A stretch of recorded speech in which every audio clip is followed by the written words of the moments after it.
Sat sat cak cak, no debat no drama.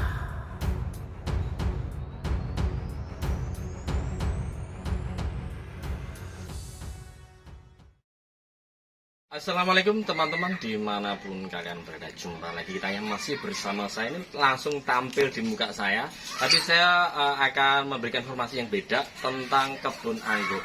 Saat ini saya berkunjung di kebun anggur impor Jakarta, tepatnya di daerah Cilandak, di Jalan MKV, di Gang Film. Nah, inilah contoh-contoh anggur yang nantinya akan saya coba satu persatu. Nah, seperti ini yang sudah berbuah. Untuk kalian tahu, kebun anggur ini bukan langsung napak di tanah ya teman-teman. Ini langsung di lantai di tingkat ketiga ya. Jadi untuk menanam anggur atau berkebun anggur itu mudah untuk saat ini. Nanti saya akan coba tanya-tanya kepada ahlinya. Sebelum kita tanya, kita cobain dulu apakah anggur yang ditanam yang tidak langsung media tanah itu rasanya beda apa enggak? Apakah asin, apakah seperti apa? Kita coba satu ya, seperti ini.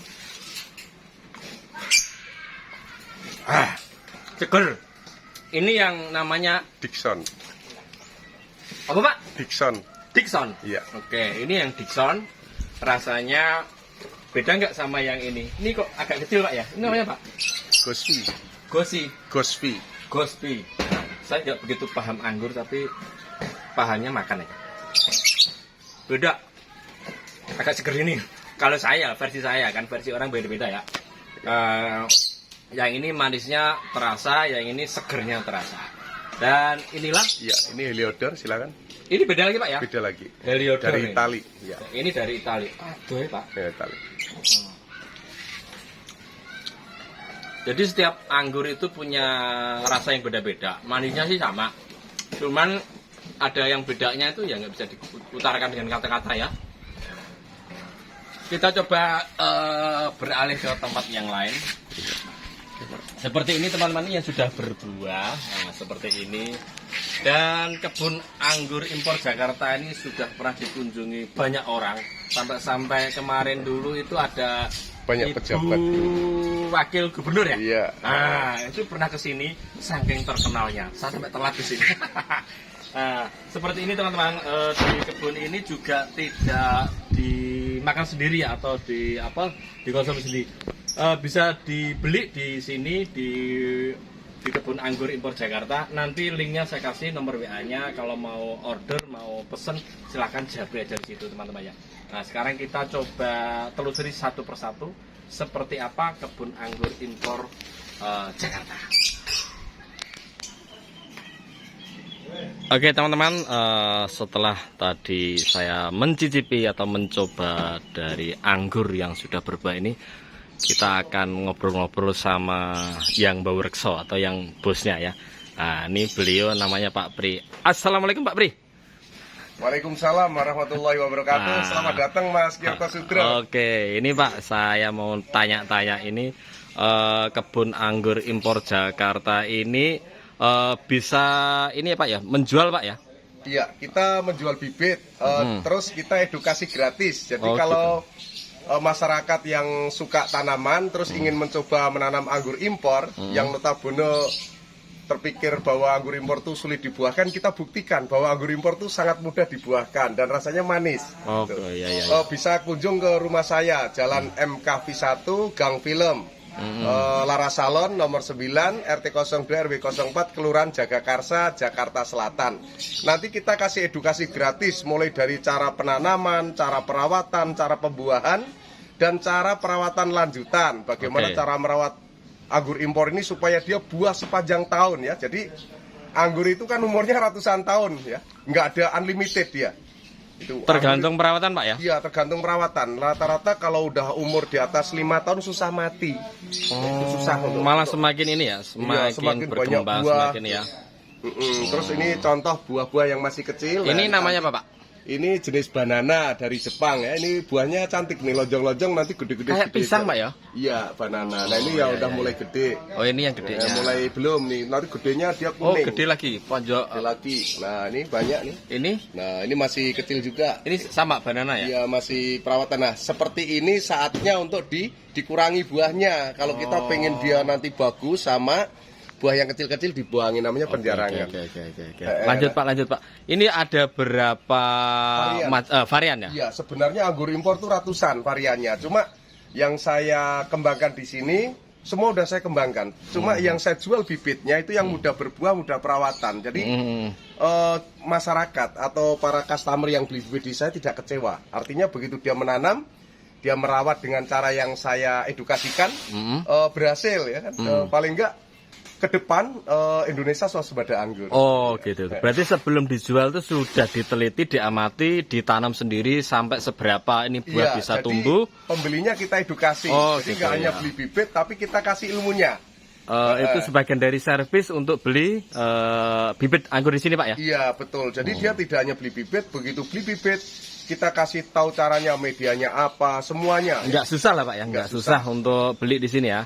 Nah, ntar ada linknya atau ada nomor telepon yang bisa dihubungi, taruh sini nggak apa-apa ya? Nggak apa-apa, biar nanti siap. para pemirsa yang ingin menghubungi saya lewat WA maupun telepon bisa langsung segera gitu, nggak usah orang lain yang menerima. Padahal ini media tanamnya kan tidak di ini Pak ya? Ini di lantai 3 karena memang Jakarta mahal tanah kan. Oh iya. Nah, tinggal naik ke atas saja ya. Hebatnya anggur impor ini gini. Kalau di Jakarta ini saya sadari bahwa banyak urban ya, artinya orang datang dari desa ke kota, yang jiwa kampungnya masih ada. Jiwa taninya masih dapat ya? Iya, dia pengen nanam tapi nggak ada lahan. Mungkin beliaunya punya rumah kecil atau ngontrak gitu ya, tapi pengen nanam. Nah, anggur lah solusinya. Karena apa? Kecuali dia bisa ditanam di pot, di pinggir jalan, di pinggir got, terus dia merambat, tidak makan tempat. Dan dia bisa dibonsai, bisa dipara-para, bisa ditralis. Karena pohonnya elastis, bisa diputer-puter. Gitu, terus dia buah tidak mengenal musim. Dia buahnya kapan aja bisa buah. Oke, siap. Apa kita lanjut sambil jalan Pak ya? Iya. Ini contohnya. Nanam di pot ya, ukuran 40 nih, bisa dilihat. Iya. Nah, ini ukuran 40. Ini jenis Jupiter. Nah, Jupiter ini dari Ukraina yang sekarang lagi perang ya, semoga perangnya cepat selesai, kasihan orang di sana. Nah, ini ditanam sudah 3 minggu. Nah, 3 minggu seperti ini? Iya, 3 minggu dari bibit ya, bukan dari nol, dari bibit. Bibitnya dulu segini ya. Terus dia jalan setengah meter lah ya. Sampai di atas. Ini perawatan begitu nyampe 2 meter, ujungnya kita putus supaya tunas-tunas air. Yang baru ya? Baru ini dia tumbuhnya sempurna. Nanti seperti duri ikan kanan kiri gitu. Iya. Yang ini yang pendek-pendek ini Pak? Ini baru umurnya paling baru 15 hari ya. Ini baru menetas yang ke dunia. 15 hari. Baru lahir. Ini berbagai macam jenis, ada Julian, ada Tran, ada Ninel. Anggur itu ada 4 ya perbedaan yang mencolok. Apa itu Pak? Beda varian anggur, beda rasa, beda bentuk, beda warna, beda ukuran. Yang tadi saya coba tadi Pak ya, beda rasanya ya. Ada sodanya, ada muskatnya, ada yang rasa mangga, ada yang rasa mirip Coca-Cola. Yang mirip Coca-Cola udah saya singkirkan karena saya nggak suka karena agak pahit. Gitu ya. Yang saya suka adalah manis, terus dia ada sodanya, ada yang berair gitu. Siap Pak. Nanti di sini akan saya kasih tahu rahasia caranya mencetak bibit anggur impor. Makanya jangan di skip atau jangan ditinggalkan ini. Sangat penting sekali. Oke Pak. Oke para pemirsa, berlanjut akan saya buka rahasia cara mencetak bibit anggur impor ya. Nah, sebelum saya mencetak anggur bibit anggur impor, akan saya ceritakan ada 3 jenis anggur impor yang dijual di pasaran. Yang kadang-kadang orang akan mempertanyakan, bibit saya ini apa Pak? Hasil grafting, sambung pucuk, atau dari on road ya, seperti itu. Terus apa perbedaannya? Nah, kalau grafting itu menyambung atau okulasi menyambung dari entres impor disambung dengan rootstock lokal ya. Ini anggur lokal, jenis lokal. Sebenarnya nggak ada anggur lokal ya para saudara-saudara, tapi orang menyebutnya lokal. Bisa Isabella, Cleonegra, Red Master, Dogrid, Ramsey, Pulson, macam-macam ya jenisnya, ada kober segala dan lain sebagainya. Kalau tak jelasin nggak nutup itu waktunya. Terus kalau entres itu adalah cabang muda dari anggur impor yang sudah kita tanam atau yang sudah berbuah boleh ya, masih hijau seperti ini. Itu namanya okulasi atau grafting. Nah, kejadiannya setelah jadi bibit seperti ini ya. Nah, nih. Jadi ini rootstock lokalnya ya.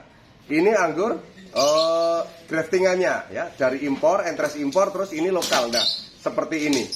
Rata-rata orang menjual bibit anggur itu rata-rata menggunakan cara grafting, okulasi, karena cepat dalam pengembangbiakannya, jadi cepat ya, dibanding cara yang lain. Ada yang menggunakan cara macam-macam tadi saya bilang. Oke, kemudian yang kedua adalah dengan cara on road. On road itu menancap langsung anggur impor yang sudah coklat ke dalam tanah ya. Ke dalam tanah kita tanam, terus dia muncul, tumbuh tunas baru. Nah, ini saya jujur katakan kenapa tidak banyak orang menjual bibit on road atau anggur impor langsung. Karena prosesnya sangat sulit. Jadi kalau kita menanam 100 on road ya, itu paling yang jadi 10 ya. 10 itu belum tentu dia sampai gede, karena rata-rata anggur impor yang on road ini awalnya dia susah mengeluarkan akar. Jadi kenapa kegagalan tinggi waktu menanam on road yang langsung bibit langsung, artinya batang langsung ditancap, itu karena akarnya sulit keluar. Makanya yang lebih mudah adalah menggunakan cara grafting. Nah, satu lagi namanya sabung pucuk. Nah, sabung pucuk itu caranya menanam dulu anggur jenis lokal ya. Ini anggur lokal jenis Isabella ya. Kita potong dulu daunnya. Nah, setelah dia batangnya lumayan gede, habis itu kita sambung dengan anggur impor. Nah, ini jenis ini. Ini entres impor. Kita sambungkan dengan anggur lokal yang sudah hidup. Nah, ini juga bagus. Kenapa? Karena anggur ini sudah hidup, para pemirsa. Ya.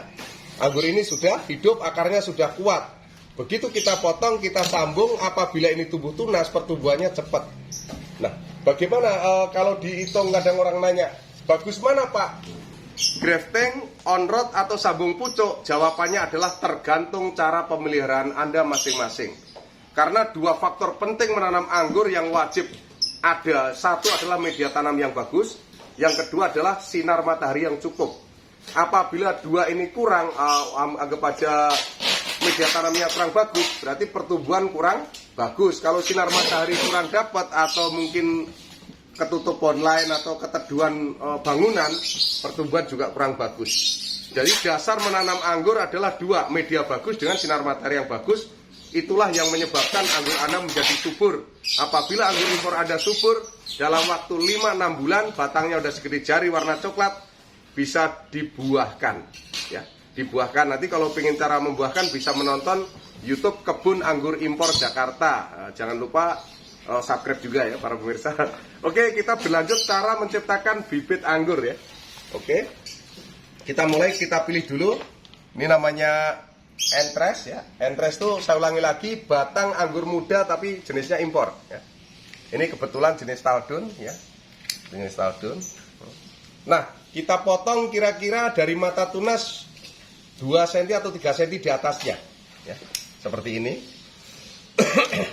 Kemudian kita balut plastik parafilm. Nah, ini bisa beli online ya. Kalau di tempat saya tak kasih, biasanya kalau beli online bisa ya. Kalau sedikit aja biasanya di sini buat praktek. Kita balutkan, dia mulur ya, elastis.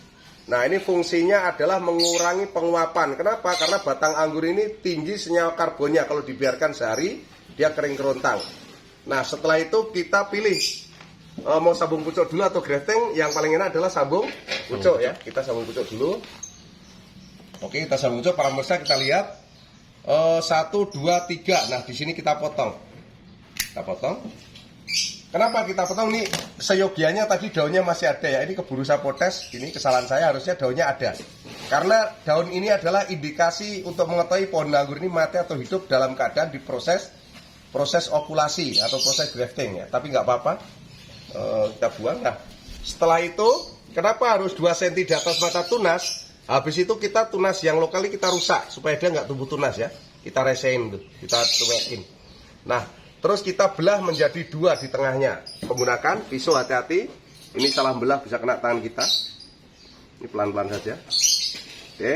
Nah, setelah itu bibit yang mau di grafting ini kita pegang ya, seperti ini megangnya, dicepit ya. Terus diiris menggunakan cutter yang tajam ya, cutter yang bersih dan tajam ya. Nah, kira-kira kita iris 2 atau 3 cm di bawahnya mata tunas. Oke. Nah, seperti ini para pemirsa, membentuk huruf V ya. Membentuk huruf V, ini saya putar pelan-pelan membentuk huruf V ya. Membentuk huruf V, kita putar pelan-pelan ya, membentuk huruf V. Kemudian kita selipkan di sini ya, di sini.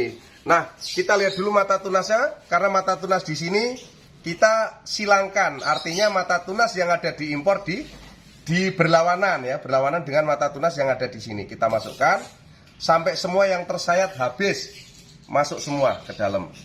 Kemudian kita ikat, boleh menggunakan plastik, para film boleh menggunakan plastik buah. Nah, seperti ini. Kita balut sampai dia kerak, kuat ya, kuat. Oke, seperti ini. Kemudian yang dilakukan ini boleh disungkup para pemirsa, tapi kalau disungkup hati-hati ketika anggur impornya tumbuh tunas, seyogianya langsung dibuka. Karena kalau nggak dibuka bisa layu ya. Nah, ini usahakan tidak terkena sinar matahari, ditaruhlah di teras atau di tempat yang lembab. Jadi dihindarkan dari sinar matahari. Karena apa? Kalau kena sinar matahari, ini akan menjadi kering ya. Tunas impornya akan menjadi kering. Oke, kita taruh di sebelah. Sekarang berlanjut cara grafting ya. Grafting atau okulasi. Pelajaran gratis tentang cara memperbanyak anggur di rumah Anda masing-masing. Jadi jangan beli terus ya. Kalau beli bibit terus saya cepat kaya. Iya, jadi kita berbagi ilmu, insya Allah kalau kita berbagi ilmu, Allah akan menambahkan lebih ilmu yang lain. Bermanfaat, jadi, Pak ya. Bermanfaat bagi semua orang. Nah, harapan saya selalu semoga di kemudian hari Indonesia swasembada anggur. Nah, ini sudah saya balut menggunakan plastik parafilm. Kita taruh, kita pilih ini nih anggur lokal yang bagus ya. Ini anggur lokal yang bagus. Nah, yang sudah berkaulus. Buat medianya Pak ya? Ya, ini medianya kokopit, kita rendam selama 2 minggu sampai 1 bulan. Oke, sudah keluar akar ya? Ya, sebenarnya enggak ya, hanya kaulus saja, ini kelamaan. Ini sebenarnya kurang bagus para pemirsa, seharusnya hanya kaulus. Kaulus itu akar halus. Ini udah keluar akar. Nah, tunas-tunas yang tumbuh kita buang ya, kita buang. Karena kalau tunas ini kita biarkan, nanti yang tumbuh adalah tunas lokal, anggur impornya enggak tumbuh. Nah, sekitar yang mau diokulasi dibersihkan dulu. Tentu jangan lupa membaca Bismillahirrahmanirrahim supaya berhasil ya. Kecuali kita usaha, kita berdoa juga. Yang agama lain silahkan menggunakan keyakinan masing-masing. Siap.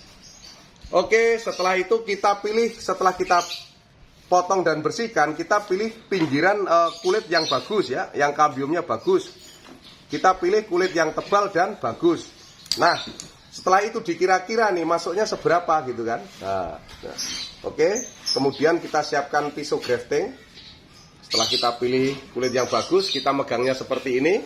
Tidak seperti ini ya para pemirsa, kalau seperti ini diiris, kulit kita bisa keiris ya. Jadi dibalik seperti ini supaya aman. Dilebihkan, kemudian ditusuk kira-kira 2 cm atau 3 cm. Ditusuk, setelah terasa mengenai tulang, kita turunkan ke bawah. Seperti ini ya. Terus di sebelah kanannya kita tusuk juga selebar entres yang mau kita masukkan. Terus kita turunkan ke bawah, kita geser ya para pemirsa, tidak dicukil ya, tidak cukil tapi digeser. Dia akan mengelupas seperti ini. Nah, ini mengelupas ya, bisa dilihat mengelupas. Nah, setelah ini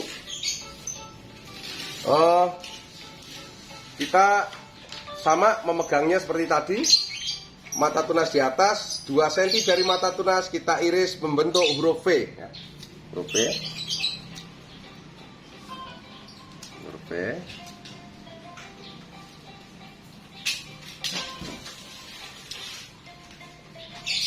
Ini harus sabar ya pemirsa, nggak boleh buru-buru.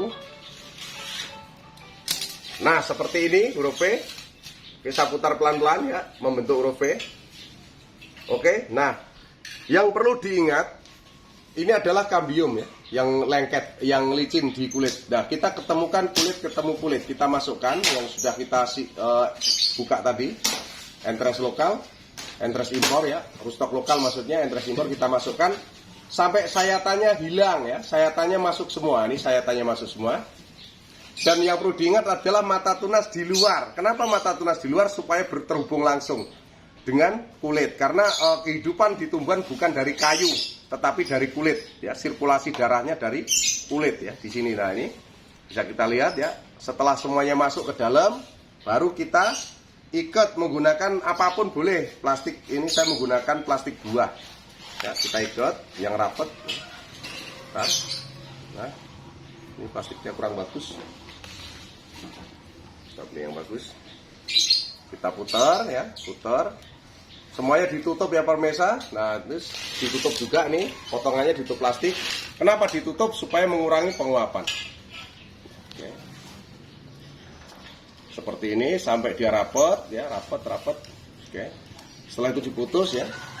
Ingat dikasih nama Polpendong seluruh Indonesia.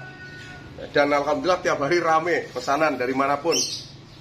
Kita kasih nama, apa ini bibitnya kan? Ini Taldon ya. Kita kasih kode di sini TDN Taldon ya, sama di sini TDN supaya nggak lupa. Nanti kalau nggak dikasih kode, begitu dia lahir ke dunia kan, tubuh kita bingung ini jenis apa yang saya grafting karena banyaknya yang kita tanam. Nah kemudian kita pilihkan media tanam.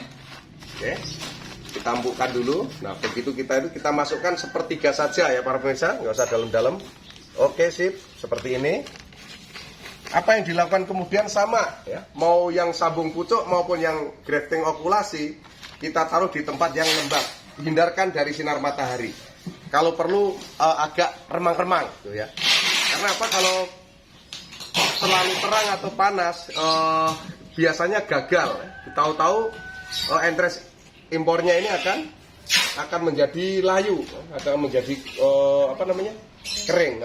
Mama tolong ambilkan contoh yang udah mau tumbuh tunas ya, yang saya buka. Setelah 5, 6, 7 hari dia akan tumbuh seperti ini lawan mesa ya. Nah dia akan tumbuh tunas baru. Kita ucapkan selamat datang ke dunia kan. Ini baru lahir. Nah ini baru lahir. Ini jenis Sangsekerta, anggurnya merah besar manis. Ini nanti dia akan pelan-pelan tumbuh ya. Setelah dia keluar daun 2 atau 3, kita jemur matahari ya. Kita jemur matahari supaya dia pertumbuhannya lebih cepat. Kemudian kita jaga kelembapan medianya, jangan sampai kekeringan atau basah yang berkepanjangan. Nah, rata-rata orang gagal menanam anggur karena emosi. Satu, disiram pagi sore, akhirnya media itu basah berkepanjangan. Tidak disadari bahwa anggur ini adalah akarnya serabut. Dikala dia masih kecil, dia belum tahan terhadap air yang berkepanjangan, basah yang berkepanjangan, akar mudanya akan busuk. Keduanya karena emosi dipupuk berlebihan, akhirnya dia busuk akar karena nggak tahan kebanyakan nitrogen, panas, terus dia layu dan mati. Makanya untuk merawat bibit yang masih muda ini harus hati-hati. Seyogianya tidak dipupuk dulu sebelum daun lebih dari 5. Nah setelah daun lebih dari 5 boleh dicoba menggunakan pupuk NPK 2 butir, 3 butir dan seterusnya. Nah itu nanti insya Allah YouTube ini akan berkelanjutan ya. Ini karena ilmunya sangat banyak. Nanti ada trik perawatan, trik cara pembuat dan sebagainya. Insya Allah di YouTube Mas Kyoto Sudro dan di Kebun Anggur Impor Jakarta selanjutnya. Nanti jumpa lagi dengan saya. Oke Mas Kyoto Sudro. Sip, terima kasih Pak. Terima kasih banget kunjungannya di Kebun Anggur Impor Jakarta. Siap. Selalu berdoa kita semua sehat walafiat, panjang umur, bahagia, murah rezeki dan dikabulkan cita-citanya. Terima kasih Pak Pri. Apabila ada kata-kata saya yang tidak dimengerti atau tidak berkenan, saya mohon maaf sebesar-besarnya. Assalamualaikum warahmatullahi wabarakatuh. Oke teman-teman, itu tadi perbincangan saya sama Pak Pri. Beliau yang mempunyai pohon anggur ini, Kebun Anggur Impor Jakarta tepatnya. Di Google Map-nya juga dicari gampang. Mudah-mudahan informasi ini menambah referensi untuk kalian semua yang suka menanam atau yang suka membudidaya tanaman-tanaman di area atau di halaman rumah. Membuat Anda mendapatkan ilmu yang beda atau mendapat ilmu yang baru teman-teman ya. Semoga video ini bermanfaat untuk kalian semuanya. Sampai jumpa di video saya selanjutnya. Tetap semangat, terus berjuang dan nikmatin prosesnya. Kebun Anggur Impor Jakarta. Mantap. Sampai jumpa dan wassalamualaikum.